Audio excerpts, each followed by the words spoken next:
사실 이분 정말 쉽지 않았습니다. 알코올 섭취는 엄청 높았고 피해자분은 합의할 의사가 전혀 없지. 별다른 양형 자료도 없지. 같이 진행하는 변호사님들하고 회의를 몇 번이나 했는지 모르겠네요. 그래도 집행유예를 받을 수 있었던 이유는요. 안녕하세요. 음주교통사건 총괄 변호사 정구승 변호사입니다. 과거 한 4, 5년 전만 하더라도 단순 음주운전 초범의 경우에는 기소유예 처분이 나오는 경우가 왕왕 있었습니다. 그런데 요즘에는 아닙니다. 기소유예가 나오는 경우는 진짜 1년에 손에 꼽힐 정도고 최소 무조건 약식 명령부터 시작하고 2진, 3진인데 특정 법원에 계시는 판사님 만났다? 단기 징역형, 길게 연단위 징역형이 나오기도 합니다. 이렇듯 인명피해가 극심한 음주운전 사건, 그 중에서도 사고가 발생한 경우에는 집행유예, 실형이 자주 나오는 편인데요. 오늘 소개해드릴 사건, 정말 쉽지 않은 사건이었습니다. 만취 상태에서 사고를 해서 피해자에게 상해까지 입힌 사건이었습니다. 많은 분들이 1년 또는 그 이상의 징역형을 예상하였으나 집행유예로 끝낼 수 있었던 이유, 지금부터 상세히 알려드리도록 하겠습니다. 사건의 개요를 간단히 설명드리면 사건 당일 의뢰인은 회사 사람들과 갑작스럽게 회식이 잡혀왔고 출퇴근길이 멀어서 차량을 소지한 채로 회식에 갔다 온 상황이었습니다. 회사 근처에서 1차, 2차, 3차까지 마신 의뢰인은 그냥 차에서 자야겠다고 생각하고 차 조수석에서 30분가량 잠을 청했습니다. 그런데 차량 주변에서 계속 차량들이 오가면서 결국 잠에서 깬 의뢰인은 정말 해서는 안 되는 행동을 하게 됩니다. 의뢰인은 만취한 상태에서 운전을 하고야 말았고 결국 정지 신호로 대기하고 있던 차량을 보지 못하고 뒤에서 그대로 충격하고 말았습니다. 의뢰인은 이 사고로 정신이 번쩍 들었고 사고 충격으로 아픈 목을 이끌고 나와 피해자의 상태를 확인하고 112와 119에도 바로 신고를 하였습니다.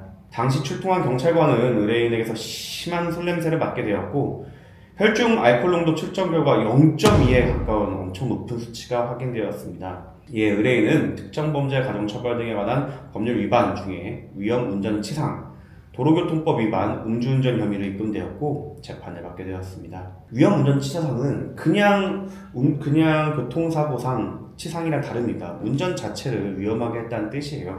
그 위험으로 인정받는 것은 약물이나 음주를 한 경우가 인정되는데 이 경우에는 형량이 조금 더 예정된 형량이 조금 더 높기 때문에 아무래도 좀 양형에서 위험할 수 있죠. 실형이 나올 가능성이 매우 높습니다.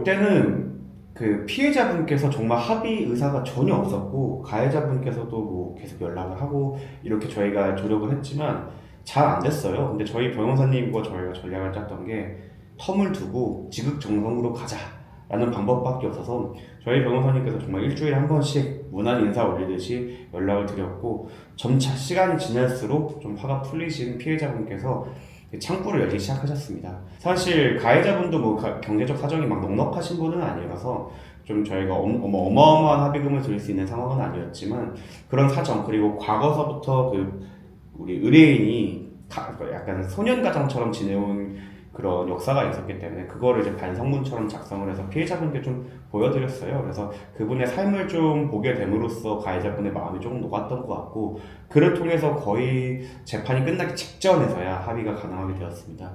피해자의 합의가 됐다는 게 특히 위험운전 치상에서 굉장히 중요한데 그 부분이 됐기 때문에 형량에서 징역형을 면하고 집행유예가 나올 수 있었고 그 변호사님께서 담당 변호사님께서 저를 비롯해서 회의를 정말 많이 했고 그래서 피해자분을 어떻게 설득해야 될지 어떻게 마음을 녹여야 될지를 시간을 두고 저희가 천천히 좀 체계적으로 접근을 하게 됐고 결과적으로 저희가 성공했던 부분은 그분이 어렸을 때부터 소년가장으로 이루어왔던 내용을 피해자뿐만 아니라 그 재판부에게도 구체적으로 어필을 해서 그 재판부에서도 의외로 생각보다 경한 형량인 집행유예로 마무리해 주셨던 사건으로 기억합니다. 아무래도 피해자랑 합의를 하는 게 양형에서는 제일 크죠. 일단 제일 컸던 건 사실 합의가 되더라도 이거는 좀 징역형이 예상될 수 있다고 생각을 했어요. 왜냐면 혈중 알코올 농도도 너무 높았고 일단 사고가 나긴 났고 대물도 있고 대인도 있었기 때문에 그랬는데 합의가 좀 정말 가까스로 됐기 때문에 일단 큰 산을 한 번 넘었고 두 번째에서도 그럼에도 불구하고 징역형이 나올 수 있었지만 아까 말씀드린 대로 저희가 그분의 삶이나 그분이 얼마나 지금까지 음주운전을 피하기 위해 그 대리운전을 얼마나 많이 불러왔는지 그리고 주변 사람들의 탄원서 이런 것들을 제가 정말 꼼꼼하게 잘 챙겨봤고 그럼에도 불구하고 집행유예를 선고받을 수 있었습니다. 음주운전 단 한 번의 선택으로 사람을 다치게 할 수 있고 다친 피해자가 생기면 일반 음주운전이랑 달리 형을 매우 높게 선고할 뿐만 아니라 집행유예가 안 붙어 나오는 경향도 꽤 있습니다. 하지만 상황에 따라 적절하게 대응한다면 집행유예, 벌금형 처벌도 아예 가능성은 없지 않습니다. 구체적인 사안에 따라서 양형 요소나 유리한 참정 요소 등이 있을 테니 내가 어떻게 처벌을 받고 어떠한 처벌을 받고 선처받을 수 있는지는 객관적으로 알아볼 수 있으면 좋습니다. 이러한 경우에는 이번 사건도 그렇고 전문가가 붙어갖고 장시간 동안 피해자의 마음을 전략적으로 녹였기 때문에 가능했던 사건이기 때문에 특히 이제 일반 음주운전이 아니라 일반 음주운전으로 사고를 냈을 때는 가능하면 전문가의 조력을 받는 것을 추천드립니다.